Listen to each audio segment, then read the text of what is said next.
Bismillahirrahmanirrahim. Assalamualaikum Sobat Muslim Trader.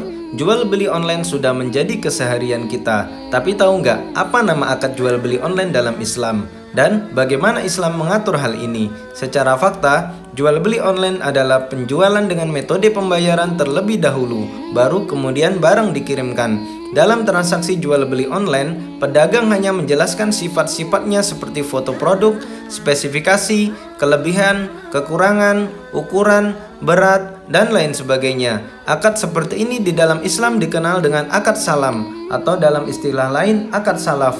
Akad salam adalah jual beli dengan sistem pembayaran dahulu sementara barang diserahkan pada waktu yang disepakati. Dari Ibnu Abbas meriwayatkan bahwa Rasulullah SAW ketika datang ke Madinah dan mendapati penduduknya menggunakan akad salaf pada buah-buahan untuk 1, 2, 3 tahun, dia SAW berkata, barang siapa yang melakukan transaksi salaf hendaknya menyatakan dalam volume jelas, takaran jelas, dan waktu yang jelas. Hadis riwayat Bukhari dan Muslim. Ibnu Qudamah Al-Maqdisi berkata, akad salam sah dilakukan menyangkut barang dagangan yang bisa dipenuhi dengan tepat jika disebutkan kriterianya, disebut kadarnya dengan ukuran yang memungkinkan, apakah takarannya, timbangannya, ukurannya dengan hasta atau meteran atau jumlahnya, dijelaskan kapan batas waktu penyerahannya, dan ditetapkan harganya sebelum kedua pihak meninggalkan tempat akad.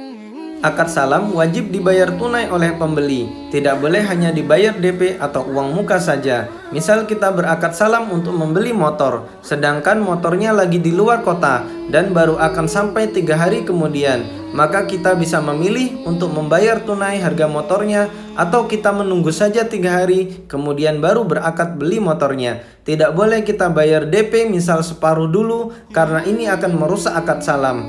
Jika terjadi hal tersebut, yaitu bayar DP dalam akad salaf, maka akan terjadi akad dain bidain, yaitu hutang dengan hutang. Kita berhutang kepada pemilik barang dan pemilik barang juga berhutang dengan kita. Ibnul Qayyim rahimahullah mengatakan, Allah mensyaratkan pada akad salam agar pembayaran dilakukan dengan kontan. Apabila ditunda, niscaya kedua belah pihak sama-sama berhutang tanpa ada faedah yang didapat. Oleh karena itu, akad ini dinamakan dengan as-salam karena ada pembayaran di muka, sehingga bila pembayaran ditunda, maka itu termasuk kategori jual beli hutang dengan hutang. Bahkan itulah praktik jual beli hutang dengan hutang yang sebenarnya dan berisiko tinggi, serta termasuk praktek untung-untungan. Ibnu Qudamah Al-Maqdisi berkata, Ibnul Munzir mengatakan ulama sepakat bahwa jual beli utang dengan utang tidak boleh. Imam Ahmad mengatakan ulama sepakat dalam masalah ini. Akad salam berlaku untuk semua barang, kecuali barang yang harus dibuat dulu. Untuk barang yang dibuat dulu, maka yang berlaku bukan akad salam, tapi akad istisna. Istisna adalah akad jual beli barang dalam bentuk pemesanan pembuatan barang berdasarkan persyaratan dan kriteria tertentu. Contohnya, PO kaos dengan desain tertentu. Setelah akad, baru kaos tersebut dibuat. Atau pembuatan meja, setelah akad baru meja dibuatkan. Atau pencetakan stiker, setelah akad baru stikernya dicetak. Atau pembelian rumah yang setelah akad baru rumahnya dibuatkan, dan lain sebagainya. Berbeda dengan akad salam, dalam akad istisna ini boleh dilakukan DP di awal, setelah jadi baru pelunasan. Boleh juga pelunasan di awal atau pembayaran setelah jadi, tergantung kepada kesepakatan antara penjual dan pembeli. Dalil dari akad istisna adalah hadis berikut ini.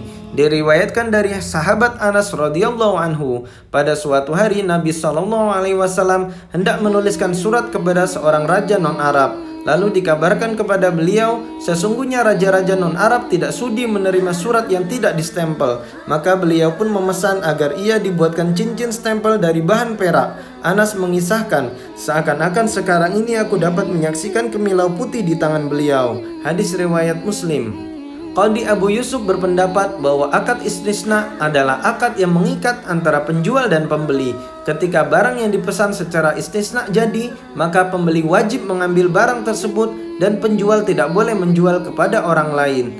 Kecuali jika ada kesepakatan di awal, jika tidak diambil dalam waktu tertentu, maka barang menjadi milik penjual. Dan jika sudah menjadi milik penjual, maka ia boleh menjual kepada orang lain. Demikianlah Islam dalam mengatur jual beli dalam akad yang penyerahan barangnya tertunda, baik akad salam ataupun akad istisna. Masing-masing memiliki ketentuan yang jika diterapkan akan mendatangkan kebaikan untuk semua pihak. Nah, kira-kira selama ini jual beli kita apakah sudah menerapkan ketentuan-ketentuan di atas atau belum?